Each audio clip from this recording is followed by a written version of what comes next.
पाकिस्तान के एक दो नहीं बल्कि 5 खूंखार लड़ाकों ने कंगारू खिलाड़ियों को खून के आंसू रुलाया।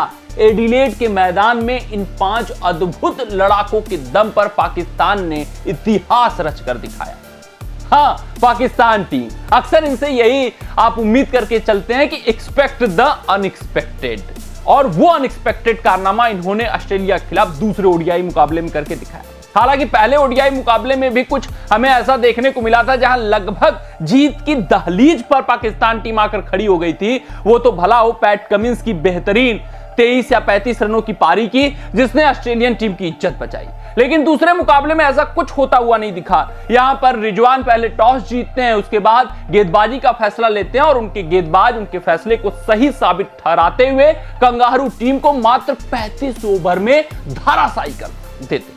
मैदान ये रावलपिंडी नहीं है, मैदान ये लाहौर का नहीं है, ये मैदान था एडिलेड, यानी ऑस्ट्रेलियन टीम का गढ़ था, ऑस्ट्रेलियाई सरजमी थी। वहां पर अगर कंगारू टीम ओडीआई फॉर्मेट में जो हाल फिलहाल 2023 में वो जीते हुए हैं, चैंपियन है, उसके 35 ओवर में ऑल आउट हो जाए तो आप यही कहेंगे कि बहुत काबिले तारीफ, बहुत अद्भुत, बहुत अविश्वसनीय, बहुत अविस्मरणीय प्रदर्शन किसका आया है? पाकिस्तान टीम का आया है, खासकर पाकिस्तानी गेंदबाजों का आया है। यहां पर 5 अद्भुत लड़ाकों के दम पर पाकिस्तान टीम ने ऑस्ट्रेलियाई सरजमी पर इतिहास रचा है। यह जीत श्रृंखला जीत नहीं है, मुकाबला जीत ही है, लेकिन यह इतिहास इस वजह से है क्योंकि इस श्रृंखला में पाकिस्तान टीम नए कप्तान के साथ उतरी थी। इस श्रृंखला से पहले उनका जो कोच था उनका साथ छोड़कर जा चुका था। इस श्रृंखला से पहले वो बांग्लादेश के खिलाफ बांग्लादेश के हाथों शिकस्त झेल कर आए थे। कहां पर झेले थे? पाकिस्तानी सरजमी पर झेले थे। यानी कि पाकिस्तान टीम का पतन इस श्रृंखला से पहले जारी था। लो इन कॉन्फिडेंस थे उनके खिलाड़ी।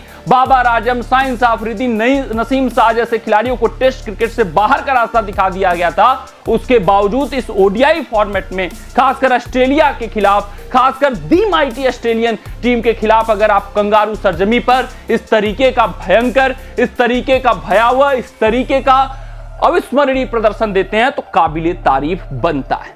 यहां पर 5 खिलाड़ियों की हम प्रशंसा करेंगे। उसमें जो सबसे पहले और सबसे बड़ा खिलाड़ी था जिसने आज के मुकाबले में छाप छोड़ा, जिसकी कहर बरपाती हुई गेंदों के कारण कंगारू बल्लेबाज खून के आंसू रोते हुए नजर आए, उनका नाम है हरीश रऊफ। हरीश रऊफ ने इस मुकाबले में 5 लिए हैं, 1-2 विकेट नहीं, कुल 5 विकेट निकाले हैं और ये ओडीआई फॉर्मेट में उनका दूसरा 5 है। हरीश रऊफ के स्पेल की बात करें तो उन्होंने 8 ओवर में 29 रन देकर 5 विकेट निकाले हैं। और अगर हम उनके विकेटों पर गौर फरमाएं तो वो कुछ इस प्रकार है। जॉस इंग्लिश को शिकार बनाया, लबुशेन को शिकार बनाया, एरन हार्डी को शिकार बनाया, मैक्सवेल को शिकार बनाया, कमिंस को शिकार बनाया, यानी कि लगातार विकेट निकालते गए और पाकिस्तान टीम को मजबूत स्थिति में कर रखा था। अगर हम बात करें दूसरे बेहतरीन खिलाड़ी की तो शाहीन अफरीदी रहे। इस श्रृंखला में साफ दिख रहा है कि शाहीन अफरीदी अब धीरे धीरे पुराने रंगत में आते हुए दिख रहे हैं। पिछले मुकाबले में भी ये प्राइम फॉर्म में दिख रहे थे, जबरदस्त गेंदबाजी करते हुए नजर आ रहे थे। इनको मार पाना ऑस्ट्रेलियन बल्लेबाजों के लिए मुश्किल हो चला था और लगभग इन्होंने पहले मुकाबले में ही पाकिस्तान टीम को मुकाबला जितवा दिया था, लेकिन सिर्फ और सिर्फ उनके पास कोटे के 10 ओवर थे, जिसके कारण वो मुकाबला पाकिस्तान हारी। लेकिन आज के मुकाबले में हरीश रऊफ का साथ मिला तो शाहीन अफरीदी ने कहर बरपाया। एक बार फिर से 8 ओवर में 1 मेडन किए, 26 रन देकर 3 विकेट निकाले और इन दोनों के धमाकेदार प्रदर्शन के कारण ऑस्ट्रेलियन टीम मात्र 35 ओवर में 163 रनों पर ऑल आउट हो गई। इसके अलावा अगर हम तीसरे खिलाड़ी की बात करें तो वो कैप्टन रिजवान रहे। कैप्टन रिजवान की ये अग्नि परीक्षा है, पहली श्रृंखला ऑस्ट्रेलिया के खिलाफ। तो आप समझ सकते हैं कि अगर यहां पर हारते तो बहुत आलोचनाओं का सामना करना पड़ता, बहुत टीका टिप्पणी उनकी कप्तानी को लेकर होती। लेकिन पहले 2 मुकाबलों में तो उत्तीर्ण दर्जे से पास हुए हैं कप्तान रिजवान। पहले मुकाबले में भी छाप छोड़ा है उस खिलाड़ी ने अपनी कप्तानी के दम पर। काफी लो स्कोरिंग टोटल था, वहां पर लड़ाई लड़वाया, लगभग जीत की दहलीज पर पाकिस्तान टीम को लाकर उन्होंने खड़ा कर दिया था। लेकिन दूसरे मुकाबले में तो स्पॉट ऑन उनकी कप्तानी रही। टॉस जीतकर पहले गेंदबाजी करना हो, बॉलिंग चेंजेस रहे हो, हरीश रऊफ का मिडिल ओवर्स में प्रयोग करना रहा हो, लगातार अपने तेज गेंदबाजों से स्पेल कराना रहा हो, स्लिप फील्डिंग लगानी हो, अटैकिंग कैप्टेंसी करनी हो, सब कुछ दिखा। इसके अलावा रिजवान का जो अहम कंट्रीब्यूशन रहा वो उनके विकेट कीपिंग का रहा। 6 विकेट, 6 कैचेज आज उन्होंने लिए हैं और अगर 7वां कैच जो उन्होंने छोड़ा आखिरी का एडम जाम्पा का, वो कैच कर लेते तो एक पारी में ओडीआई फॉर्मेट में सबसे ज्यादा कैच लेने का रिकॉर्ड किसका हो जाता? कैच या डिसमिसल, शिकार करने का रिकॉर्ड, स्टंपिंग कैच सब मिलाकर वो रिजवान के नाम हो जाता। ऐसा कुछ नहीं हो पाया, 6 शिकार उन्होंने किए हैं, लेकिन फिर भी एक बेहतरीन कप्तानी प्लस विकेट कीपिंग रिजवान का देखने को मिला।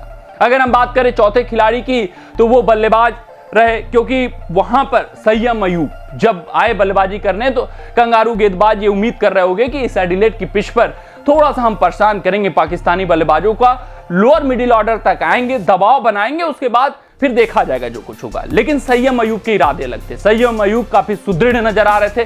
सय्यम अयूब ने संयमित पारी खेली। वो समझ रहे थे कि लो स्कोरिंग टोटल है, कभी भी बच सकता है मुकाबला, कभी भी फंस सकता है, तो बहुत ओवर अटैकिंग अप्रोच दिखाने की जरूरत नहीं है। संयमित अप्रोच दिखाया उन्होंने और बेहतरीन पारी खेली। 82 रन एक बार जब टिक गए तो फिर अटैकिंग अप्रोच भी दिखाया। 71 गेंदों पर 5 चौके और 6 छक्के जड़े, 115 का स्ट्राइक रेट, यानी कभी भी उन्होंने ऑस्ट्रेलियाई गेंदबाजों को पाकिस्तान टीम के ऊपर हावी नहीं होने दिया और शुरुआत से ही जमकर बल्लेबाजी की। उनके साथी खिलाड़ी अब्दुल्ला शफीक ने भी बेहतरीन बल्लेबाजी की, 64 रन बनाया, 69 गेंदों पर 4 चौके और 3 छक्के जड़े, और इन 5 अद्भुत लड़ाकों के दम पर ऑस्ट्रेलिया को मात देने में पाकिस्तान टीम सक्षम हो पाई है। एडिलेड में इतिहास रच पाई है। कमेंट सेक्शन में कमेंट करके बताइएगा कि आपको पाकिस्तान टीम का यह प्रदर्शन कैसा लगा। मिलते हैं आपसे अगले रिपोर्ट में, तब तक आप अपना ध्यान दें, सुरक्षित रहें, स्वस्थ रहें, मस्त रहें। जय हिंद, जय भारत।